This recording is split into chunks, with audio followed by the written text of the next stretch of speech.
Hello there guys, and welcome back to the channel. Now on with the video that I should have uploaded about 3 days ago. Truth of the matter is I haven't been doing too well, but I'm not gonna go into too many details over there. I can't just do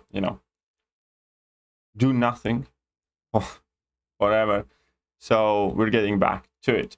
And the video itself is quite interesting. We do have a rank 4 6-star Immortal Abomination. Now, I'm not sure if this is the only or the first Immortal Abomination at a rank 4 level in the game. And unfortunately, the quality level of this first couple of recordings is not really the greatest, but we're going to have few with a bit better quality. And we're going to see how Immortal Abomination does. So one thing that is kind of like notoriously annoying about Immortal Abomination is that up until you drop that first level 2, it is not too impressive, not too special. You do need to drop in your 5 combos or so, and only then you kind of start dealing damage. So you can see that up until 30 hits, we only had dealt 10% damage. Now, obviously, that's going to be a bit different, because as soon as you activate that acid burn, it takes for like 3100. That's with class disadvantage, and you can kind of start going to town there. I mean, you can see that the first acid burn did a decent amount of damage, and well, it's only gonna keep on ticking, keep on doing consistent, persistent amount of damage, and that is exactly what is happening here. One of the coolest things I personally like about Immortal Abomination is definitely that weakness debuff every time you block if you have poison on, and it's definitely very, very satisfying. So another level 1, it does decent, quite alright damage. I think at this point it is quite clear that as we have reached the 80 hit mark before you get knocked down, Immortal Abomination is not exactly the biggest damage dealer in kind of medium length fights.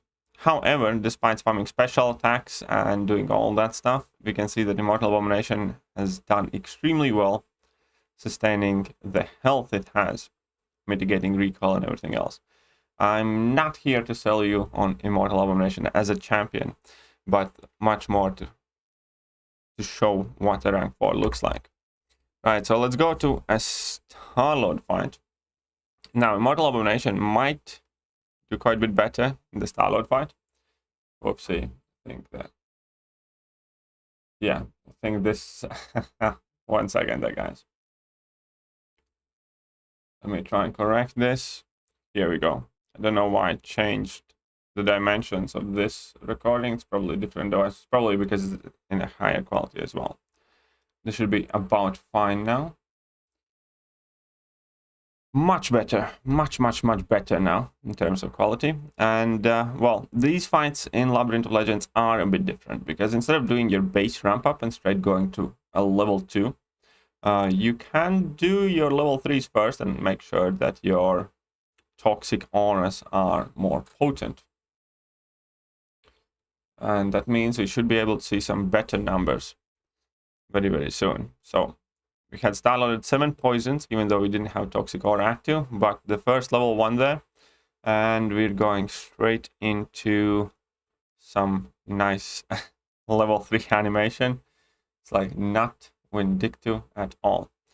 Right, so without the class disadvantage, we're ticking away for 4,200 per tick, I think, with that level 3 toxic aura. And slowly but surely, Star-Lord's taking some damage there. We have dealt 6% of his health, and now it's time for level 2 in a moment, and then it's basically gonna be kind of rinse repeat. You do want to drop a level 1 to make sure your poisons are stacked up, then you want to drop a level 3 in order to enhance your toxic aura, and then finally drop a level 2 to activate it.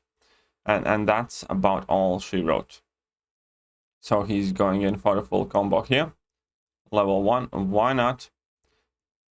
And then just carry on. You can see that the poisons are being applied at a fairly rapid pace already, and that will happen even quicker every single time he's going to get a new toxic aura active, and then you're going to be able to stack the toxic auras with the level 3.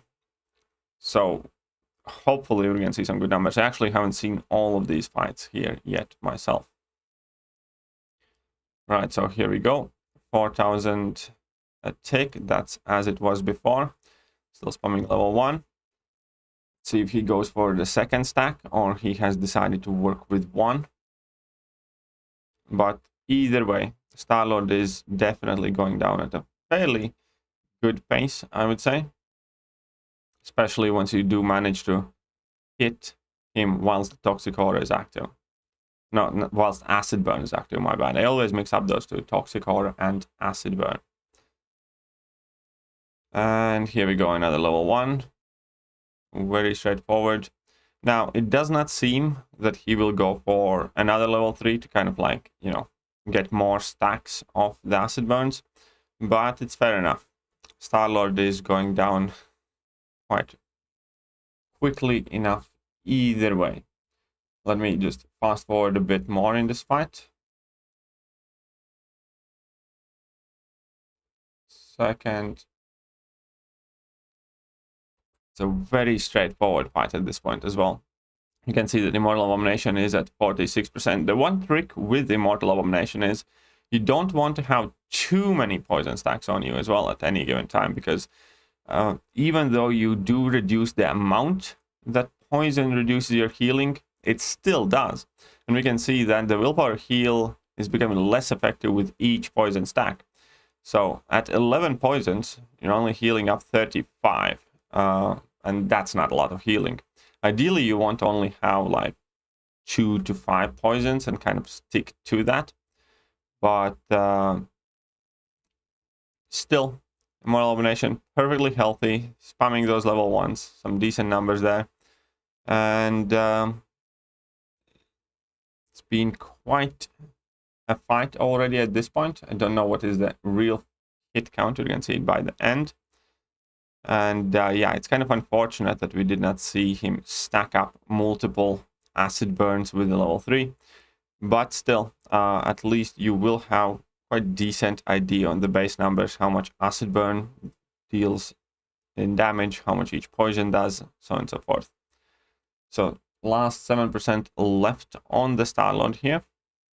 And then we're going to have a couple of clips in from Cav EQ as well, because why not?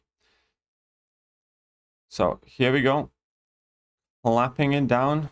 Not too much left, but it is going to be quite a lot of hits. This is going to be quite a lot of hits. Come on, then last 2%. There we go. Acid Burn's active, and the fight's over. How many hits did it take for him? 464. That is quite a lot. Let's move on to have EQ. And this is obviously the science one. So let's move this back into place. Unfortunately, we're going back to a bit worse quality, but you know, it is what it is. And here, obviously, we will be getting Furies, and with that, quite a significant damage increase. It's very easy to make almost any champion look good in Cav EQ, because you do get a lot of those passive Furies active, and then, you know, the numbers look completely different. But that's also what kind of makes Cav EQ interesting. So long as it's, you know, very well showcased that it is Cav EQ indeed. As long as people are aware. And then we have Cav EQ Proxima Midnight Fight. I did have a couple more Realm of Legends fights, but I didn't think you guys would be that interested. I maybe can play one against Rhino.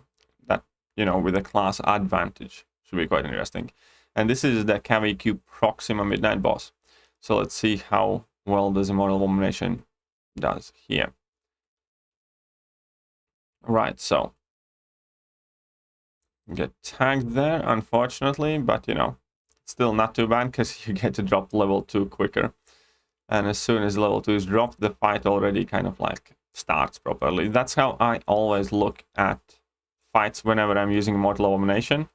There's a point before you activate the level 2, and then after level 2, it's a completely different type of fight. And here we go. So he goes for level 1 to get more poisons active. and she goes unstoppable, but she's already at like 30%. That one acid burn cycle did most of the damage already there. And here is the second cycle, and she's probably not going to survive this one. And that's all she wrote there. It's very quick and efficient. I remember this Proxima this month, Cavalier. She was quite annoying. And then we have Juggernaut fight. Let's see how quick is this fight. Now, once again, obviously, nothing much happens until Immortal Abomination gets to level 2. And after that point, it's kind of like worth measuring the damage, I'd say. But, you know, still, base crits for, what was it, 6k and something, you know. Yeah, it's not too great. It's not too great. The base damage in Immortal Abomination is not the best, definitely. But it's also not why the character is good, though. Okay, so. Goes again. So he drops a level 2, even though it goes in block, Aura still activates. And now at this point, it's obviously going to be pretty much completely different ball game. Goes for level 1. Most acid burns active, so that deals decent amount of extra damage. And you can see that the first cycle of acid burn and Juggernaut's at like 58% here. And then we're gonna carry on. Can he finish it with another cycle? Probably not. He's probably gonna need the third one. It's all good though. Still not too bad. So we have 4 poisons on Jags, 5. Just keep close, get them poisons going, and you know, everything's gonna be fine. Now this definitely has to be it. This definitely is it. And Bob's your uncle. That's it for the Immortal Abomination gameplay that I do have. Hope you guys enjoyed the video. It is a bit different. Obviously, I think vast majority of the champions that you're gonna see ranked up are gonna end up being Dr. Dooms.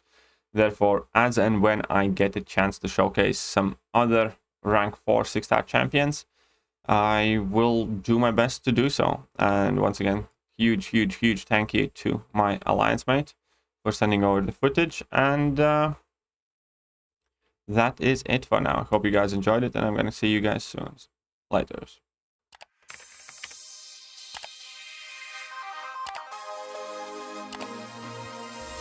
Hello there guys, and welcome back to the channel. So we have all the information